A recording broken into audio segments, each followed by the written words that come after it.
How you guys doing? This Fanatic Philly fan, coming at you with another video, man. And I'm reporting on the Eagles.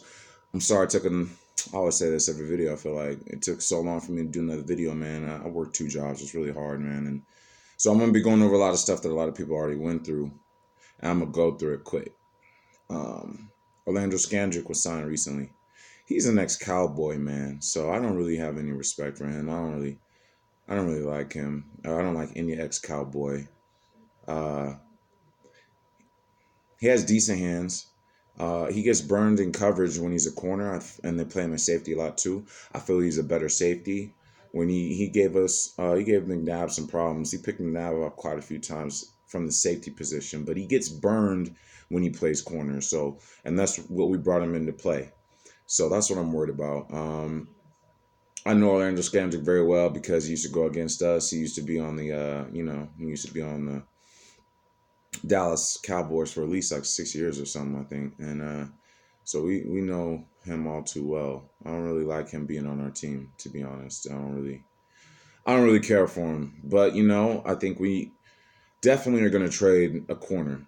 One of them is going, whether that's Mills, whether that's I don't know, LeBlanc. I don't know. Somebody's going, man, because we just have too many corners and we have too much depth, and I feel like we're gonna make a trade, and I don't know what that trade's gonna be, but I feel like we're gonna make one regardless of you know. I feel like we should just stick with where we're at. I feel like we shouldn't mess with anything. I feel like it's always good to have depth. Look at our year where we went to the Super Bowl. We had a lot of depth, and we had the most people on injured reserve of anyone in the league, I think. So we had like 7 or 8 players on injured reserve, man. Like, I think the Niners might have more that year. The Niners have like, I think like double digits or something like that. My point is, it's never a bad thing to have depth, and I don't know if trading. I mean, I wouldn't mind if they traded Mills, get him out of there, because we do got a lot of competition, and we got people just sitting on the bench that have talent, and that's never what you want.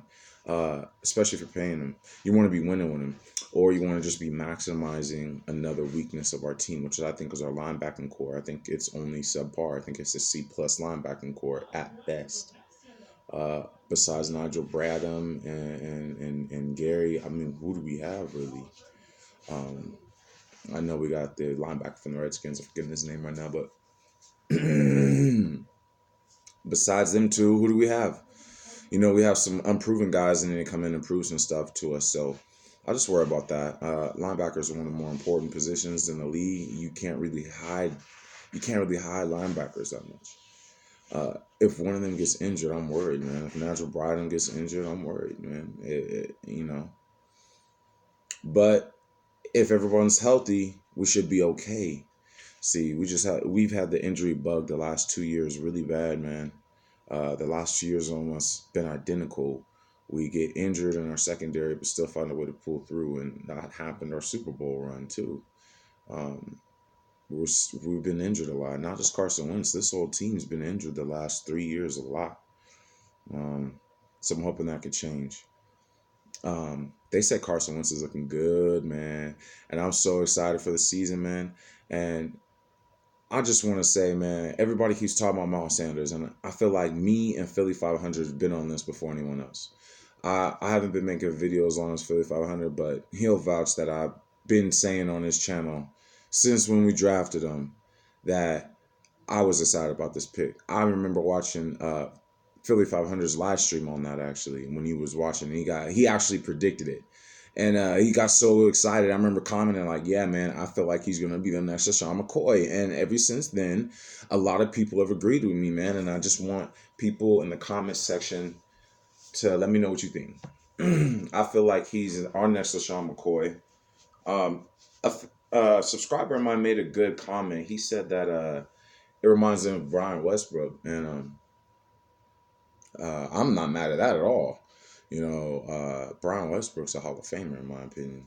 So I'm definitely going to try to do more videos. And I've been sick and working, but I'm really excited about this year, man. I've been watching all these great Eagle YouTubers. man, we make the best videos. Not me, but I'm talking about other YouTubers that I watch. That are Eagles YouTubers, man. We make Lord Brunson, shout out, man. He makes good videos, man. Calling out all the Cowboy fans. Where you at? Only Mark Holmes, shout out to Mark Holmes, is making videos right now because Ezekiel Elliott's holding out. I want to talk about that actually. Nick Wright made a very good point. Nick Wright said, and I don't agree with him a lot. He's a LeBron James apologist, and I don't know. He's kind of Uncle Samish or Uncle Tomish to me. But he had a really good point. He said Ezekiel Elliott, this was probably his last big contract. First, he called him he made a comment that he's kind of greedy, but then, him and Chris Carter were talking, and he's like, Zeke's only going to have this contract. He's a running back. The shelf life of there's no running back getting paid max dollars like Todd Gurley at 30. Ezekiel Elliott's already almost going to be what? He's like 20. Is he like 24 or 25? So say he signs like a 4 or 5 year deal for 30, 40 million guaranteed. That's not that much. And he's not going to get another big payday. Zeke signed a 5-year contract, if I believe. So if they pay Amari Cooper, who literally only been there 8 games, and then they pay Dak Prescott, which I could understand Dak Prescott, he's a quarterback, but still, man, Zeke is the engine that makes that team go. And I hope they pay Dak. I mean, I hope Zeke gets his money because he's the best player, but I'm saying for the benefit of the Dallas Cowboys being stupid and in denial that their quarterback is a second-tier quarterback, I want them to pay Dak because that is why Ezekiel Elliott's holding out. He knows the writing on the wall. He's not dumb, man. He's like, if I don't cash out right now before they pay Amari Cooper, there's not going to be, and Dak Prescott. Amari Cooper just got here. You're talking about, I'm jumping the line trying to get paid, but Amari Cooper just got here 8-9 games ago. I've been here, I've had 200 plus or 300 plus carries every year on my body. Maybe except for the year where he missed 6 games. But he's averaged, 300 plus carries each year. That's ridiculous, man. That's a lot of punishment. Not even, Dak Prescott's taking that amount of punishment, man.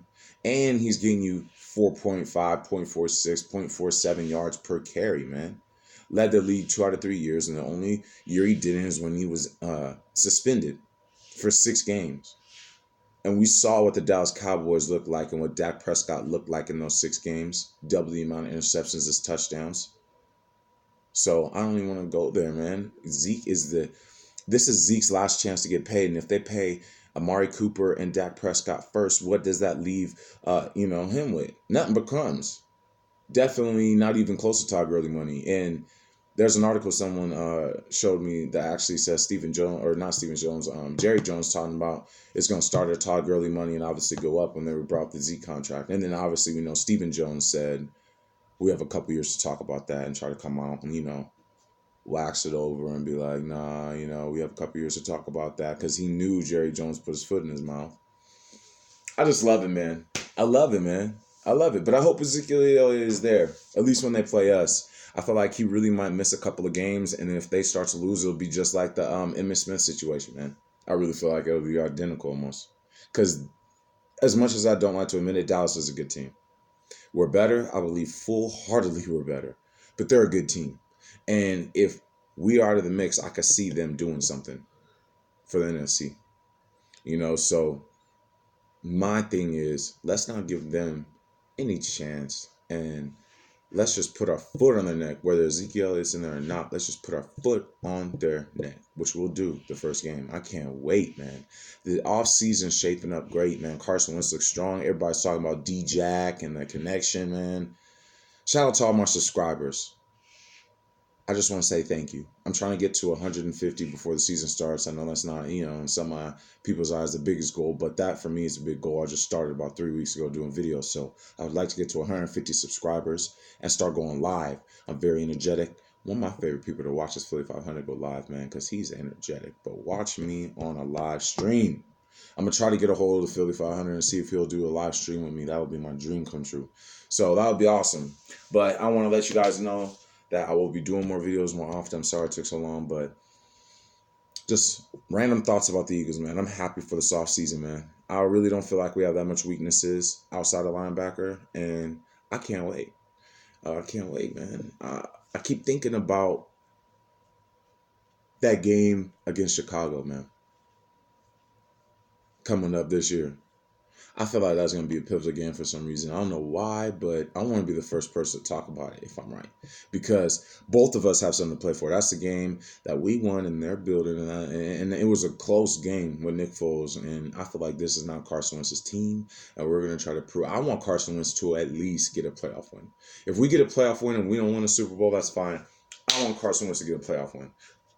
Be healthy enough to play in the playoffs at least and get a playoff win. And obviously, I want us to win the Super Bowl. I'm just saying, I would be happy with that because then there's no way you cannot say that Carson Wentz is better than Dak. Because he would have been healthy, even if he missed a game or two, he would have been healthy enough to get us a Super Bowl or a playoff win. And then who knows? We can go Super Bowl, anything from there, man. So you never know. One playoff win is all it takes. If we win the division, we get home court. That's all it takes, man. Home court. You really want the bye week. But as long as you have a chance at home, that's all you need, man. I think that's the only reason why Dallas lost. They had to go to the Rams. I feel like if the Rams had to go to Dallas, it might have been different. That's why everybody doesn't believe that, that they take credit from Carson Wentz, but Carson Wentz made sure we had that number one seed. That's so important. Every year that Tom Brady's won it, he's had the number one, or maybe not every year, but like 80% of the time Tom Brady's won to it, he's had the number one seed. So that no matter who you're playing, they got to go through your house. You know what I mean? No matter who you're playing, they got to go through your house. Everybody's going through the Eagles, baby. It's our time to shine. I'm excited, man. Please, subscribers, let me know what kind of video you want me to make. Let me know what you want to talk about. If you prove to me that you could bring 3 subscribers so I can help me get to 150, I will shout you out and make a video especially about what you want. Just put in the description box what you want me to do a video about. I'll do it. Please bring people to my channel if they're Eagles fans. My videos will get better. They'll get longer. And thanks for watching. It's Fanatic Philly fan. Shout out to Bird Game Sports, Philly 500, Joey Shakes, 72. And everyone else doing Eagle vids, man. We're family, man. And y'all embrace me. I appreciate you guys. Much love, man. And Eagles Nations for life.